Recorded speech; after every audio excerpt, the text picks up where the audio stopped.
Hey, everybody out there. Welcome to Ask Me Anything, the admissions version. I'm Lene. We're going to hang out here just for a second to allow the participant numbers to go up because they're going up pretty quickly right now, and we don't want to get started while people are still joining us.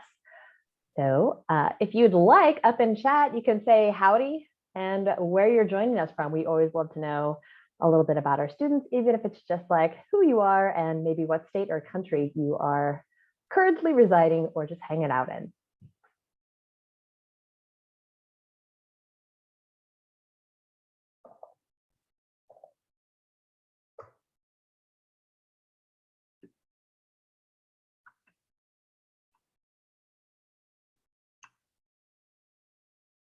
All right. Participant numbers are slowing down a little bit, so we are going to kick this off with a little bit about who's here today. So I already said my name, but one more time, it's Lene. I'm happy to be here with you guys today. I hope you are also happy to be here with us. My title here at Magoosh is instructor trainer. I'm also a content reviewer on the content creation team.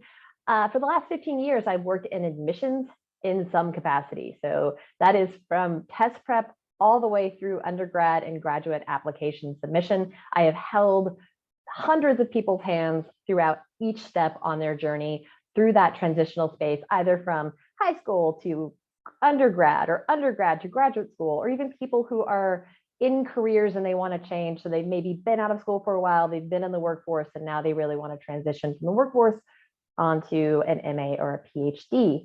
I currently live in Northern California, but I usually divide my time between California and Taipei, Taiwan.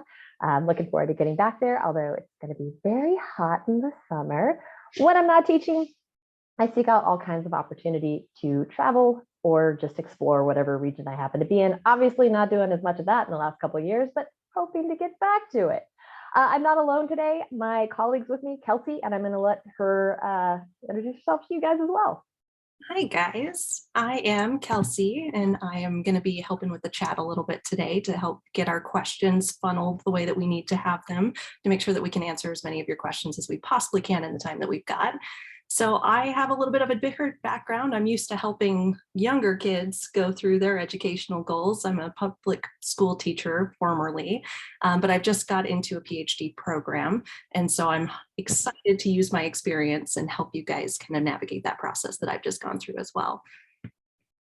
Awesome. Thank you very much. And like I said, she's going to be helping out with questions today. So she's going to be taking care of you guys in chat, but maybe ideally Q&A, because that way it's just a bigger space to be able to like write your questions and for us to be able to respond as well. But either one is really okay.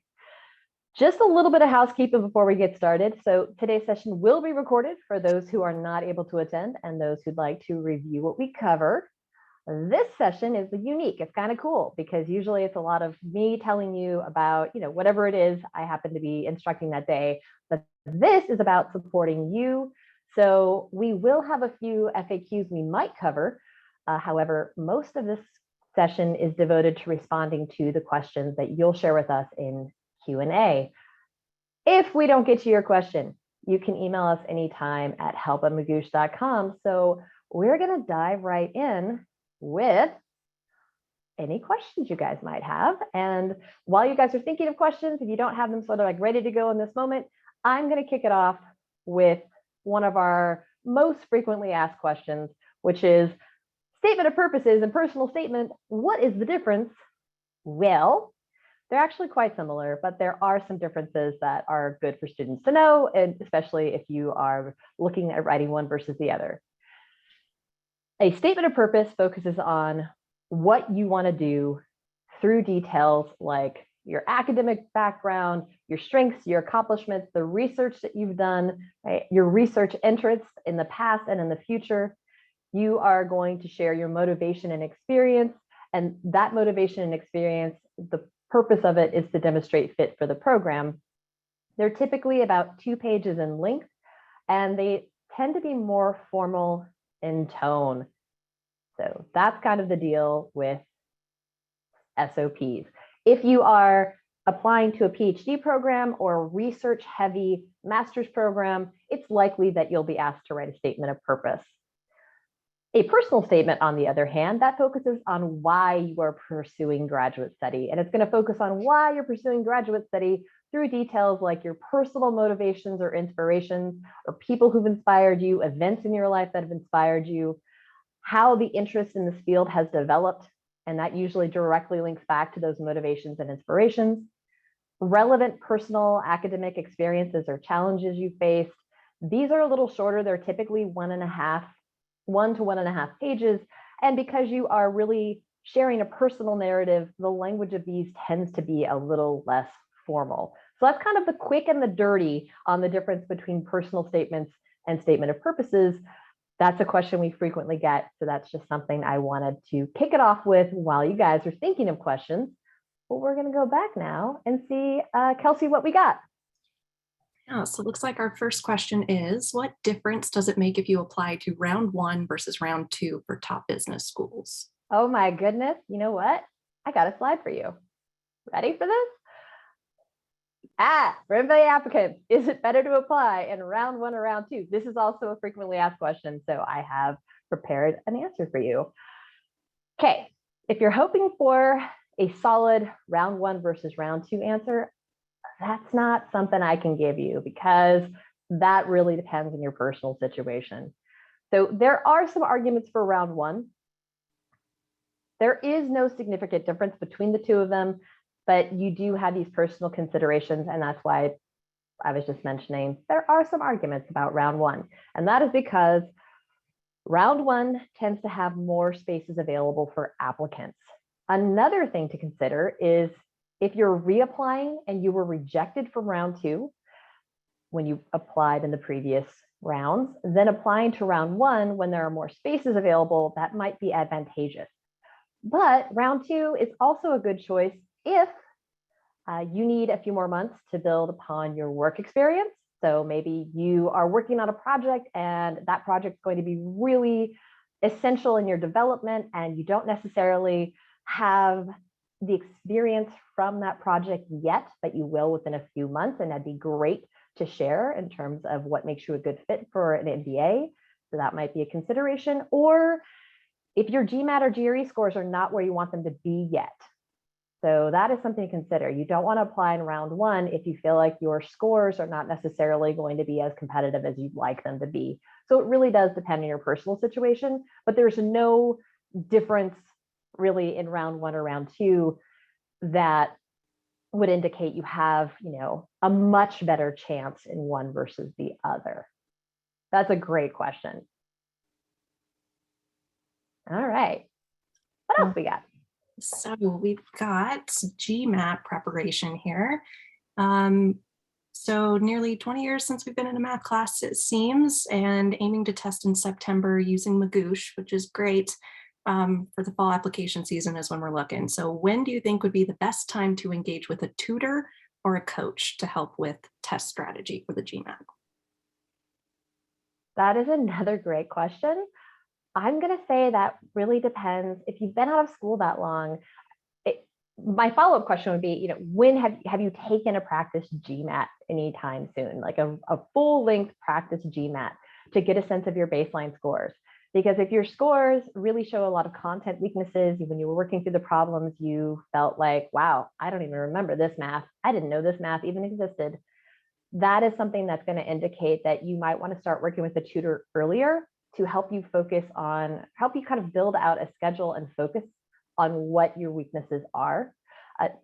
In terms of working one-on-one with somebody, that's not for every person. A lot of people prep just fine on their own. They don't necessarily want to work with a coach, but if you do, there's a couple ways you could go about that. You could just start right now, and that person who you're working with could just sort of be with you throughout the entire process and help you refocus if you ever get off track, help you really kind of go through and analyze where you're at in terms of your goal, help you analyze what your strengths and weaknesses are that you need to focus on. Or if it's been a really long time and you have a lot of foundational content that you just need to review, you could spend a month or 2 really building a foundation so that you feel comfortable with the content, and then start working with a GMAT tutor in terms of strategy and technique for the test and the individual questions based on their structures and components. If that's, I mean, there's kind of a lot of different ways you could approach that, but I think those two would be what I've experienced most students doing, either immediately working with the tutor or building their own foundation and then bringing in a tutor to help them just really like laser focus on elements of the test.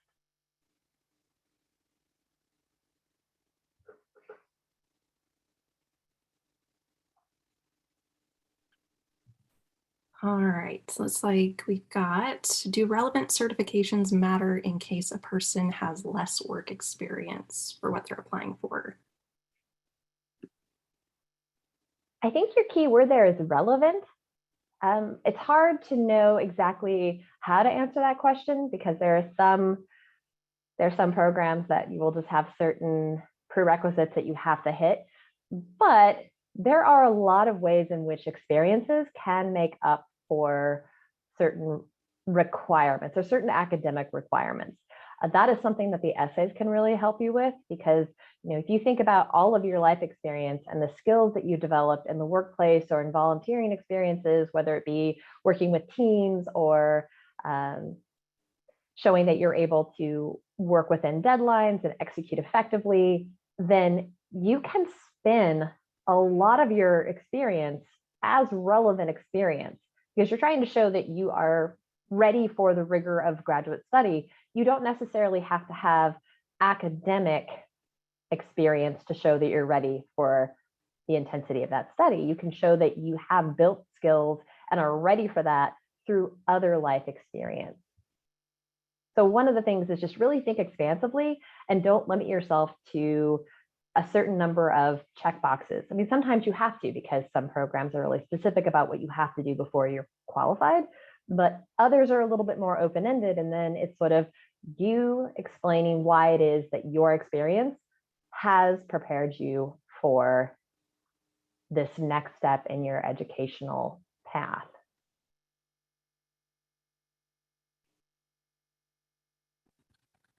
It looks like we're getting some questions about GPA, particularly if you have a lower GPA than requirements, or if your undergrad was just a little bit lower on your GPA. So what advice would you have for those students? If you have a GPA that is below the requirement for the program, that is definitely, I think I see this question up in chat, and that would definitely be a stumbling block because sometimes that's one of the ways in which numbers can be preventative. So if you don't necessarily have a competitive GMAT or GRE score for a program, that those numbers can keep you, really prevent your application from being considered. And the same can be true if you do not have a GPA that meets the requirements. In that situation, there's a couple ways you can proceed. You can take classes at a community college. You can take classes at maybe take more undergraduate classes and try to build your GPA up. You can contact that admissions program and to see what it is that they would look at as a way for you to prove that you are academically ready for that program. But not having a GPA that meets the minimum requirement would be a red flag that you're not ready for the academic rigor of a graduate program. So you would need to do something to show that that's not the case. So I think probably the best way to do that would be taking classes to show that, you know, unfortunately would take a bit of time, but you might want to take a semester or two of classes that would show an improvement in your academic performance. I don't know, because Kelsey, you've been in the public school system, so I don't know if you want to weigh in on that as well, or if you have maybe another idea about a pathway around that. Yeah, usually with lower GPA requirements, taking more classes to show demonstration, like you can retake some of those classes, like you had said. GRE is a good way to kind of boost that. That would probably be what I would go with on that one. Oh yeah, that's actually, yeah, thank you for bringing that up. Really high test scores, like if you had sort of a lower GPA, but you have just stellar test scores, then that can also be a bit of a boost as well. Awesome, yeah. Thank you, test scores, that's a thing. All right. So got kind of a question about how soon should you kind of go for your PhD? Looks like this person just graduated. Seems like they've got a lot of good credentials to get into it, but they're just wondering, just after graduation, is that too soon to go for a PhD program? I think that would totally depend on the individual. If you are raring to go and excited to dive back in, then I think right after graduation would be fine. If you are feeling a little bit like, whew, education's been a big part of my life and I might want to take a step away, that would be fine as well. But if you are excited personally about this next step and you are ready to do that, then I would say if there's nothing preventing you from doing so successfully, then you could absolutely consider that. And again, you are just now entering a PhD program. So I'd love to also hear your thoughts on whether or not going right into a PhD program, you have any different thoughts on that. I think if you feel like you're ready and if you hit those requirements, go for it. Awesome. All right. Let's talk about the test scores again a little bit here. How important is the GRE score to the application? Oh, that's such a great question. And it's one of those questions, again, that doesn't have a perfect answer. There's not a universal that rules that. Here's the thing. There is such a heavy research component of applying to, I mean, you guys have all gone through undergrad, maybe some of you haven't. You remember all that research you had to put into it. Now you're going to have to level that up. So the research that you put into graduate programs, you really want to find out things like, how does the program use my GRE or GMAT scores? Like if you are a STEM candidate, it's a good thing to find out whether or not that program cares about your verbal score. If you are someone who's applying to something in the humanities or liberal arts, it's a good thing to find out whether or not they care about the quant score. Some schools are looking for a balance of both. They're looking for, for you to hit a certain criteria or a certain score range on both quant and verbal. But my experience has been for a lot of programs, they really only look at one or the other. And that also brings up the analytical writing assessment. It's always good to know whether or not schools really consider the AWA. You have to do it because it's just part of the GRE, but for the most part, schools aren't looking at that because they know it's not really representative of your writing ability. That being said, I just worked with a student not that long ago who was going for a PhD in philosophy, and her program specifically has a 5 or above requirement for the GRE if you're going to apply to that program on the AWA. That's pretty rare, but that exists.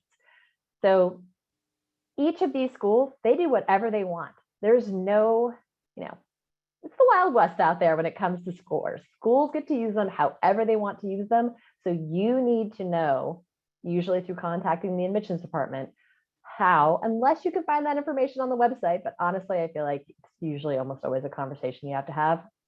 Find out how the program is going to use those scores, find out what part of the scores they care about, find out if it's related to funding. There are all of these questions that you'll want to answer, and you'll likely find that the answers are different for each of the programs you're applying to. All right, another one. For Americans, what should we focus on when applying to international programs? That a lot of it's going to be similar, to be honest. With international programs, you'll want to go to those different programs websites and just see what the requirements are for international students. That's kind of it. Like really make sure that when you're looking up any admissions information for an international program, that you're on the page for international applicants, and then it's going to walk you through everything that you need to do. So I would say let the information that the schools provide be your guide. And if anything's ever unclear, especially if you're applying internationally, be sure to reach out to those admissions departments to get clarity, because there's all these additional layers of complexity if you're applying to international programs. All right, it looks like we got a case of somebody had previously left a program to pivot to another field. So they're wondering how they can explain to the admissions committee why they had left a previous program on their new application. The best way to be is just to be incredibly honest with that part of your story. So you'd need to kind of think like, why is it that I've decided to switch gears? Am I ready? Can I show that I'm ready for this other program? And that's really all you would need to communicate, sort of why you want to do this. Ultimately, and this would also be applicable to if you're changing programs. There are three things that you need to communicate when you are writing essays and explaining anything to admissions programs. And it's typically why this, or why, so first up would be why grad school, and usually kind of like explaining why grad school, why now, why this field, and why this program. So why you think this program is the best fit. So those three questions are essential. That is related to changing programs as well. Why are you making this change? Like, why are you making this change now? What has motivated you to switch to this field? And why is this program the best place for you to make that transition? So it's kind of the same three things, but you would just spin those a little bit more for a transition versus just direct applying. On top of that, with transitioning to a new field, how can you be a more competitive applicant if you're going into a field where you have not necessarily as much experience as the other candidates? I don't know if you'd be able to show that you are more competitive. I feel like, to your point, it is not necessarily, it can be somewhat, you could be at somewhat of a disadvantage if you don't have the same level of experience and the years put into a field that other candidates do. So you would really have to show how you've committed to that field and what you've done to bridge any gaps between where you're at and where people who've been in this field for years are at. So what have you done to show that you're really committed and that you are rapidly kind of catching up and you're ready, you will be ready to study with people who have been in this field for maybe more years, or just they have a lot more research or they have a lot more experience under their belts. It's not impossible, but you need to recognize like, okay, I might not have the depth and breadth of experience, but this is what I'm doing now to get there. So I don't know, maybe if Kelsey, you have anything to add to that?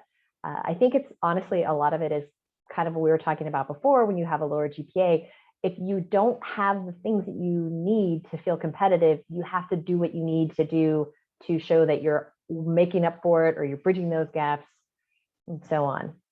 Yeah, that's what I would suggest as well, because I went from education into social sciences, and it's a little bit closer than some, but you've got to make sure that you can make up by saying, yeah, I don't have this experience, but I have this, which is kind of relevant in these ways. Or I went out and I found this experience somewhere else and I've added that to my resume type situation. Just kind of depends on how big that gap is between your programs that you're applying for. We've got a good one here. How much time does the admissions process take? The admission process typically takes a lot longer than you would expect it to. So you want to give yourself, I'd say, a couple months, maybe even 3 or more months. A lot of it is very fast. A lot of it is just, it's not necessarily fast. Think about all of the things you have to do. Letters of recommendation. So contacting people and relying on them to get a letter in on time. So that whole thing adds a layer of complexity. You have transcripts you need to request. So you have test scores that you need to prepare for. A lot of it depends on what you have already accomplished and what remains, or if you are just kind of starting from zero and haven't put anything together yet, then it's probably going to take you, you want to consider maybe even 6 months, depending on how busy you are in your life. It's, again, one of these things, it's more about the individual. There isn't necessarily a solid one answer for everyone. If you have a lot of other commitments, this is going to take you a little bit longer. And always remember that you are relying on getting information from other sources.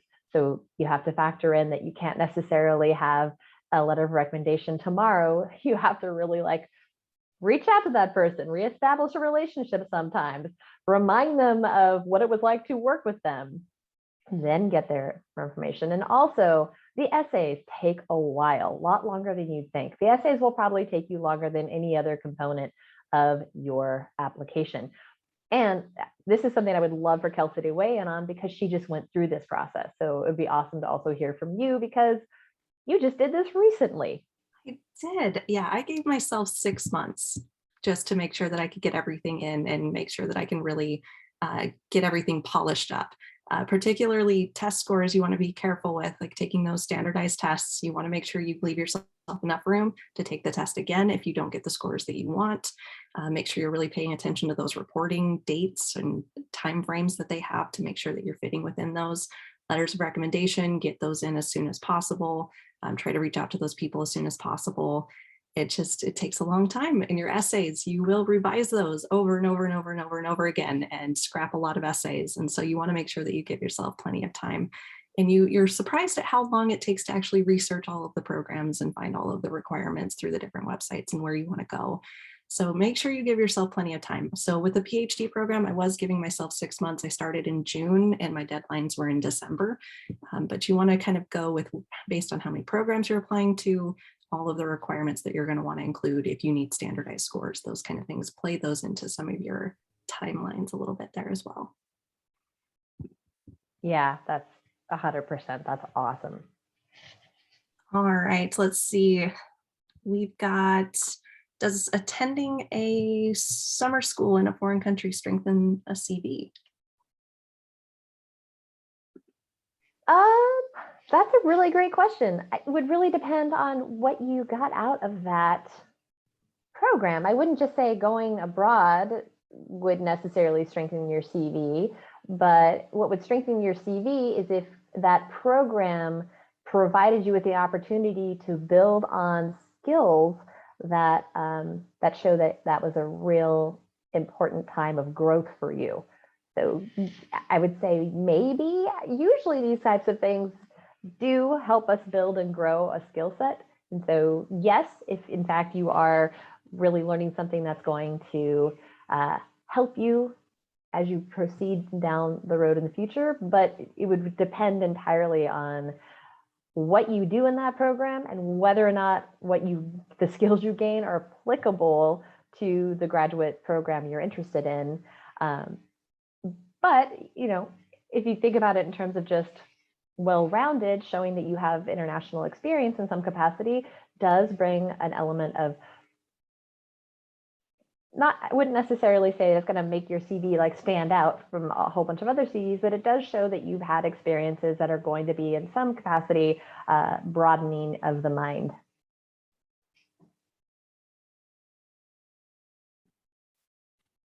All right, kind of with this international discussion, how are the international applicants evaluated in terms of GPA? They always know exactly how to. So if you're an international applicant applying to the US, or if you're a US student applying to a school abroad, there is going to be a process that helps you understand what your scores in your country mean to the schools in the country that you're applying to. They always have that figured out. I've worked with a lot of students who are applying to the US from the Taiwanese system, and they actually have a system in which they take their transcripts to a translator. The translator officially transcribes those or translates those into what they would mean in the US, and then that is sent as part of the transcript package.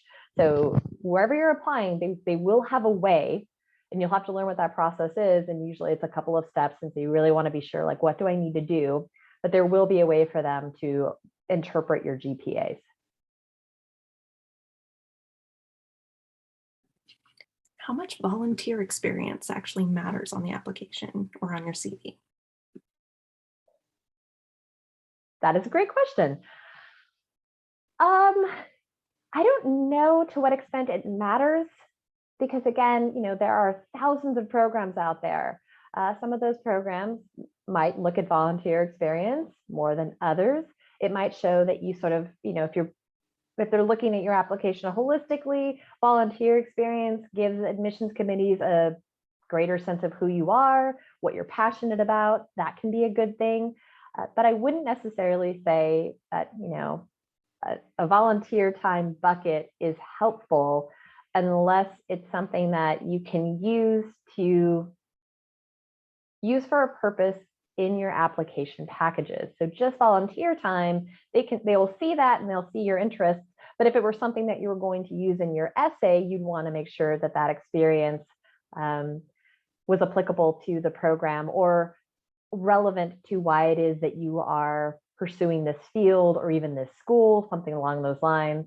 So volunteer experience, kind of in a vacuum, I don't necessarily know how to answer that.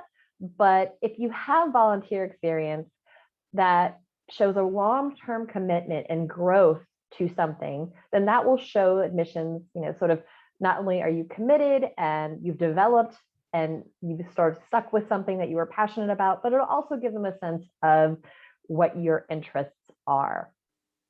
I don't know, Kelsey, do you have any thoughts on that one?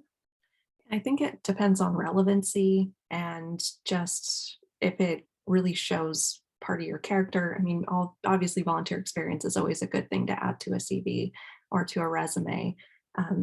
But I don't feel like you need to go out and seek different opportunities to try and buffer that up, if that makes sense, unless it is relevant to your program. Yeah, and that brings up something, if it's really short, if you only did something for a very short period of time, then kind of to Kelsey's point, like that doesn't necessarily show.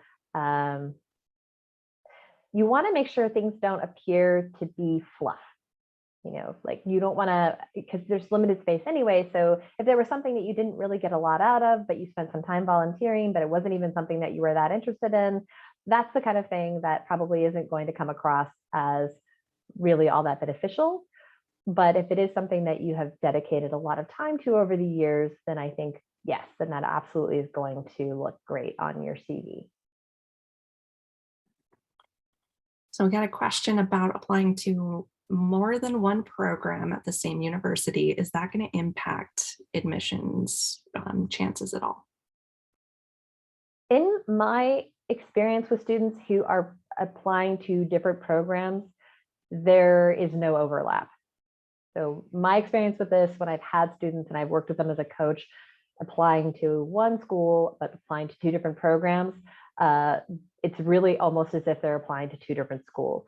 And that's been my experience with that. So I wouldn't consider them to be at any overlap, because oftentimes, depending on how different those programs are, they might not even communicate all that much. So that's something to consider as well. These schools are huge.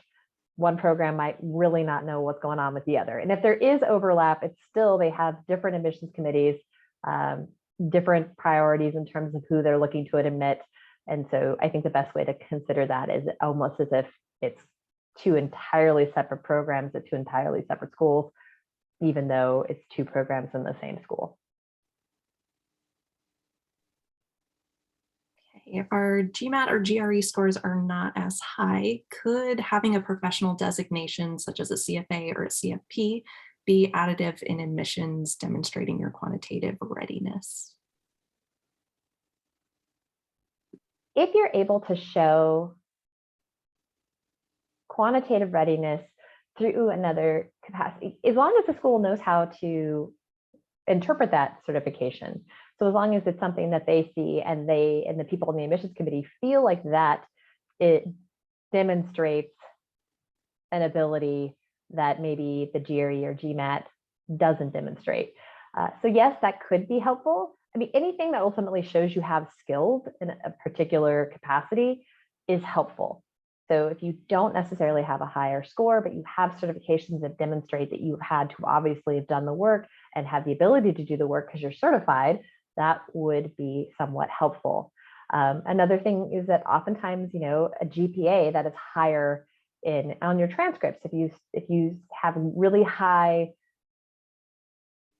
grades in your quantitative courses, but just maybe aren't a great test taker, that's all going to come together because they'll look at these holistically. And because they're looking at these holistically, certifications will also I can't say whether or not an admissions committee would consider them on equal ground as a GRE or GMAT score, but I think that anything that shows that you have ability is going to be helpful. How do you receive funding for these graduate programs? And in answering that question, if you could also speak to international cases, that would be great. That is entirely dependent on the schools that you're applying to. So funding is going to be determined by the school, by how much they have access to, by the way that they offer funding, by what they tie it to.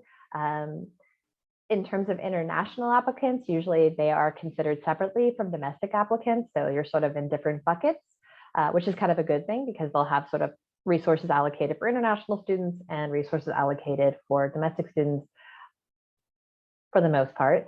But the way in which funding will actually be given, that is something you have to learn from the school's websites. And usually almost every admissions page that I go to, there is an entire section on funding. And this is another one I'm going to throw back at Kelsey because you just went through this process. But for the most part, I do feel like it is program specific. Yeah, absolutely. I had to, when I was applying to different programs, I had some that were fully funded through the PhD aspect. Others were only partially funded. Some there was no funding. And so you had to use different scholarships or grants or whatnot, and you had to research those on your own. It is very variant across programs and states and so on and so forth. So you really want to make sure that you're reading up on what funding the university even offers, if they offer any for the program that you're going into, and where you should seek that funding elsewhere. Yeah, exactly. This is what I was saying earlier. Applying to grad school is so work intensive. There's so much you have to research because they're all different. They're all so very different, and they are different pretty much at every turn. So I would love if we had perfect answers for you guys, but the best advice we can give you is we've been in this field and know how program specific it is. So my strongest piece of advice is do your due diligence. You have to, each program, you really have to dig in, and don't be afraid to reach out with questions, because that's the admissions departments, that's what they're there for. They're there to help people decide whether or not to apply and then help them with the process. And a lot of that is just trying to understand the ways in which these programs are unique. So how closely do the admissions committee evaluate all of the applications? That is a great question. Sometimes there is something that's going to prevent your application. Like, so if you do not meet sort of a minimum GPA, if you don't meet one of the minimum requirements, then it's possible that your application is not going to be considered much at all, other than to be sort of sorted out. And then after that, it really depends on the admissions committee, but if you have the numerical data to be competitive, then they're going to probably spend a lot of time looking very carefully at your essays. So one thing that I want to impress upon you guys is that the essays are hugely important in applying, especially for schools that do not have an interview process. The essay kind of like your interview. So that is where you really want to imagine admissions committees spending quite a bit of time. But even with the essays, some members of admissions committees are not going to read all of them fully. What they will look for is something in your introduction that sparks their interest. So maybe you mentioned something about a research project you did, then they will kind of skim through your essay until they find the information about that research project, and then they'll read that really carefully. So again, this doesn't have a set answer for every component because it's different across different programs and different admissions committees. But you can sort of think of it like you've got this numerical data, which may or may not be limiting to you. And then once the numerical data if you hit those markers and your application is being considered, you should assume that they are looking at everything pretty closely. Most of them anyway, especially the essays.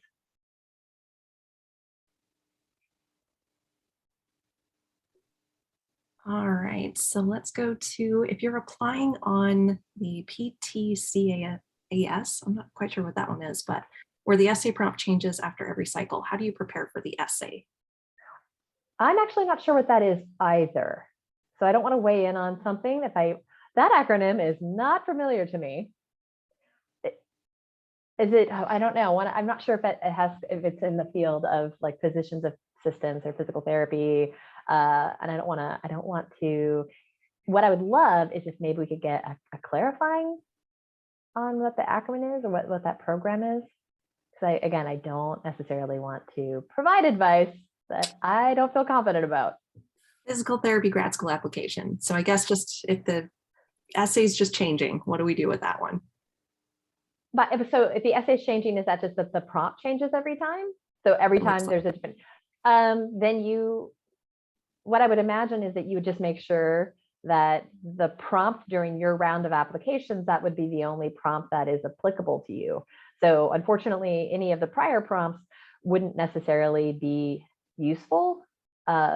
Although I can't imagine that they'd be incredibly different, because even with physical therapy or physician's assistance programs, it really does still, in a lot of ways, come down to those three questions. Why grad school, or in this case, why physical therapy, or why physician's assistant? Why now, and why this program you think is the best fit. And then the physical assistant one, you just apply to, it's just a kind of a common app. So in that situation, you're really not going to focus on the program because that one essay is going to a lot of different programs. If that's the same with physical therapy, then you're really going to lean into why you're a fit for this career and the experiences that will show that. So to some extent, if you wanted to begin building without a prompt, you would start thinking about those experiences that have motivated you within the field to continue pursuing this field at a higher level, and just kind of start brainstorming through those and jotting those down, because I'm sure that you would then be able to spin them in a way that works for that prompt.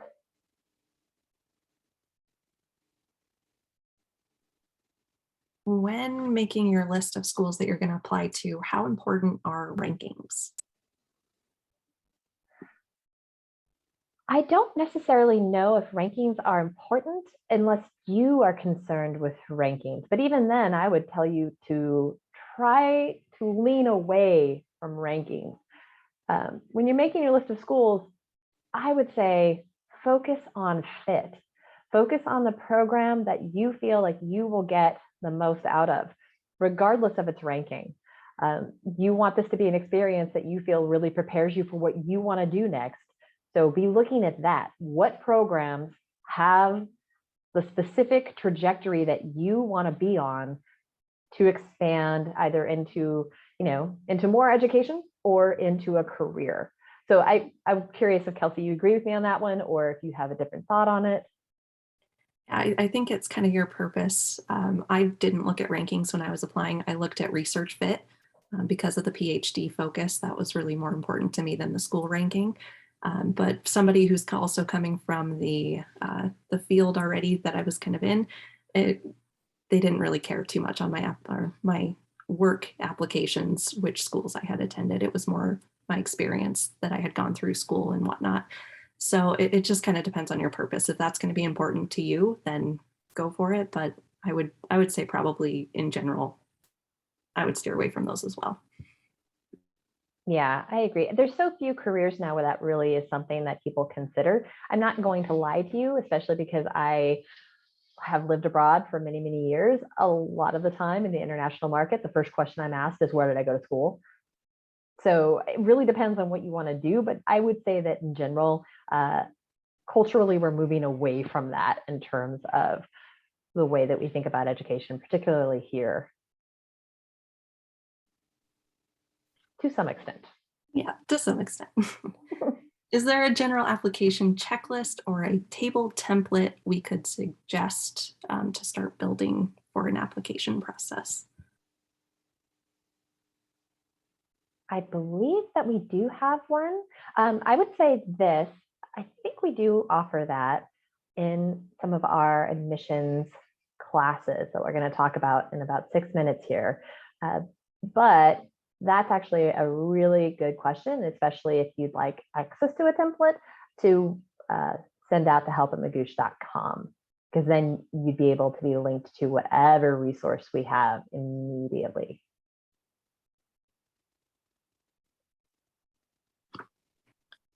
And then how important is research experience for a STEM master's program? And how do you get that kind of experience?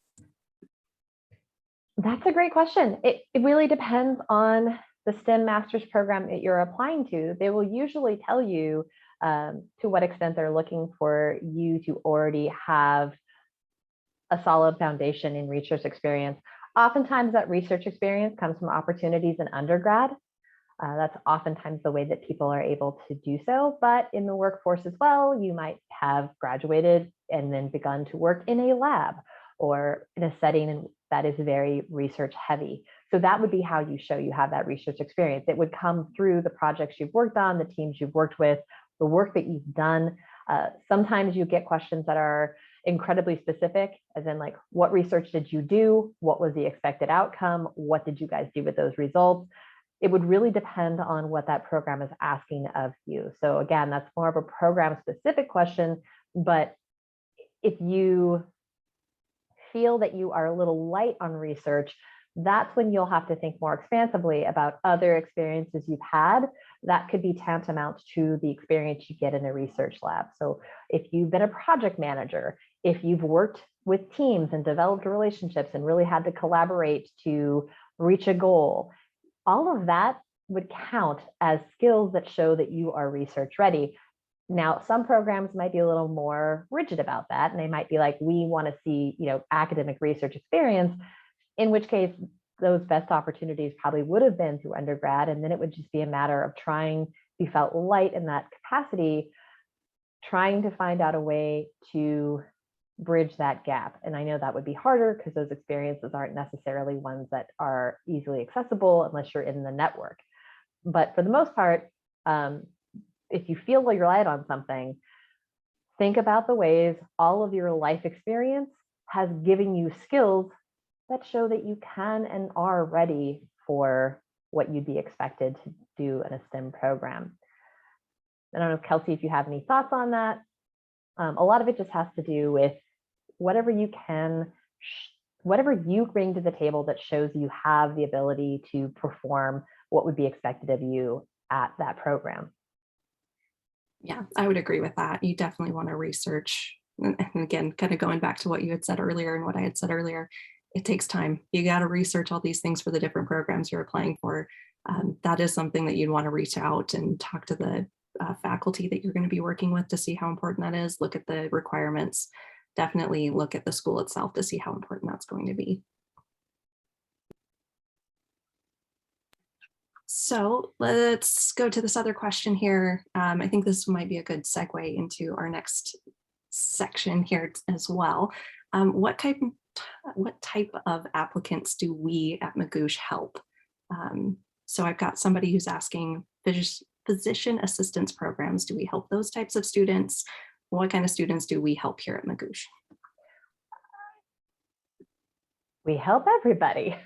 We help everyone that we can possibly help. The nice thing about Magoosh and about like the missions team at Magoosh is that we all come from very different backgrounds, and we've all been involved in different stages of the graduate application processes, whereas that have already been to graduate school or are just now going to graduate school or thinking about graduate school or whatever it might be, and also a lot of different fields. So I was a literature and women's studies major. Another colleague of mine, Taryn, I believe she is in STEM. And then of course, Kelsey, education and social sciences. Mm-hmm. Okay, right? Like we typically have someone who is pretty well versed in almost anything that someone's applying for. When it's something like physician's assistants, we typically see a lot of essays. So I have worked with a lot of people applying to physician's assistant programs, but mostly on the essay portion of it, because everything else that they've done, I've been communicated like, for the most part, we've got this. It's the boxes we have to check, but the essays are the things that are really challenging. And so what I found is at Magoosh, we've helped more with the essay component of those applications, but we do the best we can to support any student applying to any type of program. And like I said, we have a pretty well-developed bench here, and we have people who have experience in a lot of different fields. And the good thing is if we don't know, we're going to find out. That is exactly right. So here's the thing. If we can't answer it right away, then we will research it with you, or we will like figure out how to point you in the right direction for sure. But I also love that we are very honest about that. Like, we will help you to the extent that we can, but we're never going to, hum a few bars and then fake it. We want to be honest with you. We will support you to our best ability and then figure out a way to help you cross the bridge on your own or point you in the right direction if it's something that is not necessarily something we're familiar with, but we're going to be honest about that. And I love that about working here. Okay, how about this? We'll have time for a few more questions, but this actually, Kelsey's point, is a nice segue into how Magoosh can help. So we're going to just take a minute and pause from our questions and talk about what we actually do here. We firmly believe that everyone who wants to go to grad school belongs in graduate school. It's desire because you see yourself either moving into more of an educational context or maybe changing your career, whatever it happens to be. If that is your passion, we want to help you make that a reality. So the way that we can help is through proven admissions courses, friendly student community, and then instructor office hours. So you have access to us, to talk to us about anything you really want to talk about regarding the admissions process. So I'm excited to share a little bit about how Magoosh can support you through grad school and through the whole application process. And that can be like literally from figuring out what schools you should apply to writing your essays, to navigating the grad school funding landscape. And as we've discussed through this whole session, all of these things are vast when it comes to graduate applications. But what we have to offer now is if you sign up for admissions, you get access to these 8-hour-long recorded classes. These classes are all broken down by topic, and they will help you navigate that particular element of the admissions process. So we've got building your graduate school profile, right? You're starting from zero and you just kind of need to like work this out and figure out exactly what this looks like. And then we move on to your GPA and planning to take the test or planning for the test if you already have the scores, what that means in terms of, does it at all alter your path to a program? Reaching out for letters of recommendations, developing your CVs, that's the third class we offer, and then grad school funding, the fourth class. So all of these really high level things that go into the application process, we have a class for that. And then you'll notice 5, 6, 7, and 8, that's all about the essays. So writing your essays, and we go from a granular level, right? I teach a lot of those classes because I am a writing nerd and I love the essays and I love helping people with their essays. So we really go from just however many ideas you want to throw out there through developing the appropriate ideas for your essays. And then we focus on getting your introduction down and then what your body paragraphs need to look like. So it really does set you up well for a solid rough draft.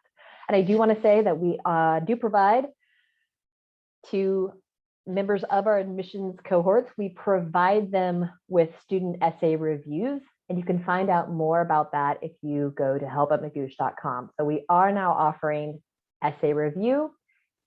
I want to make sure you get the right information about that. I know we're offering essay review, but I'm not exactly sure how it's broken down. I know that if you reach out to help@magoosh.com, they will tell you exactly what that looks like. So any other questions you guys might have, we've got a few more minutes left to answer them, and we are very happy to do so. So if you have questions about what we're offering, feel free to ask those as well, but I'm going to kick it back to a question slide. And of course, on each one of these slides, you see that opportunity. If you'd like more information about the courses, there's that QR code down at the bottom, or the Magoosh with the dot after the O and before the S /admission. So that'll be more information as well. But let's wrap this up with some more questions for you guys.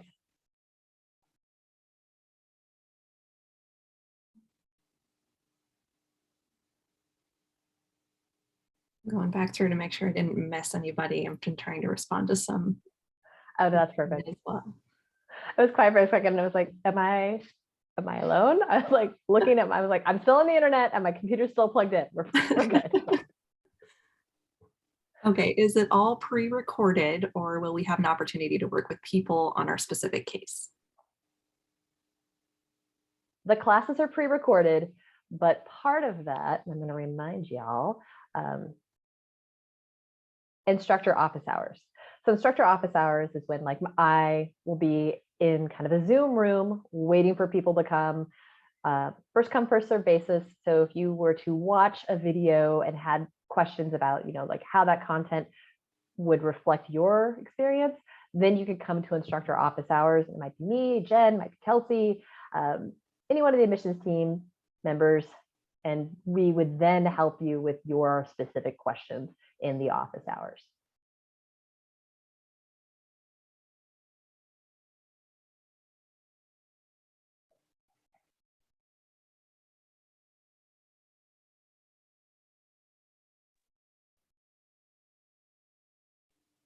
I haven't seen any new questions yet.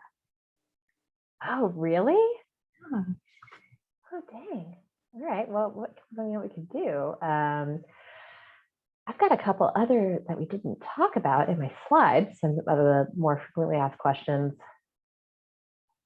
Oh, here's a good question that we get often. So we can go through this. Oh, wait, I do have one. That's good. Then we will put this on pause. How early before applying do we join the program or what we offer? If you're just starting, it might be on the 6-month timeline. So maybe you're like, okay, it's June. My applications are due in December. I'm going to start right now. And now would be a good time to start. Because we do cover a lot of the large hurdles you have to get over in the beginning of the process. So really, I would say earlier on in your process would be more beneficial, because if you've already researched all the funding and you're a complete expert in that, then watching the funding 1-hour funding video is probably not going to be all that helpful for you. So I would say mostly people who are getting started, this would be the most helpful for them.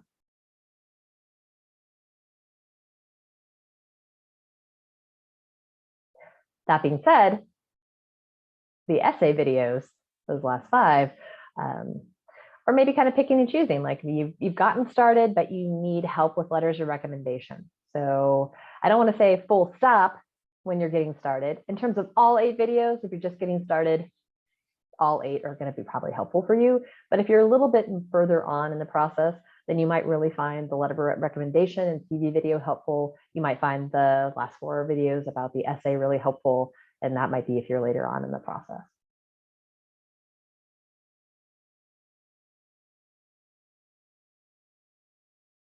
And what I'll do is I'll go through this question on the screen until I get more questions coming from you guys. We only got a couple minutes left, but I'd love to fit in another student question. But until then, this one is frequently asked. Should my essays repeat information from my CV or resume? Great question. Happens all the time. And the answer to that is maybe. So I'm going to break this one down for you. Use what you have on your CV or resume as a springboard for ideas. So, right, you're going to review your CV and resume and determine if there are experiences that have a backstory that is especially relevant to the application process, but it's a backstory that you couldn't possibly know from the CV or resume. So that is something you'd want to maybe take out and develop further. That being said, you want to be careful with how you approach all of this. So you want to avoid turning the essay into a more elaborate written form of the snapshots you provide in your CV or resume. So try not to repeat anything in the essay that doesn't further develop answers to one of those 3 questions. Another reason why I wanted to put this slide up, because I know these questions are here. Why graduate school? Why this field? Why this school or program? So if you think about it, if they're looking at your whole application, all the materials holistically, then you want to have very limited chance for overlap. So yes, if there's something in your CV or resume that really does need to be developed because it's an essential piece of why you're applying to this program, then do that. But also think about them working together. Like the CV handles some information, the essay is going to handle some other stuff. So you want to differentiate as much as you can, but there, of course, are always different situations. All right, so I think we're at time. I mean, I'm okay with answering one more question, Kelsey, if you are, if there's one that's ready to go. I think we've got them all. Oh, that's Yes, amazing. if we've missed something, please let us know in the chat or in the Q&A. Well, and also if we have missed something, then you guys can always send that question to help@magoosh.com and we will answer you there.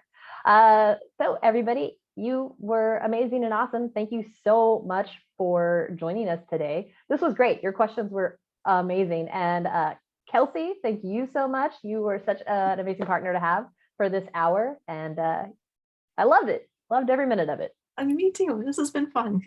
Yeah, it's been really fun. An hour. I know it goes by so fast. And I hope you guys found this informative. And, you know, anything that you have questions on after this, then help@magoosh.com. But I'm going to go ahead and sign off for now. You guys take care. And again, thank you so much. Your questions were awesome. You guys all have a great rest of whatever part of the day you happen to be in. Bye-bye.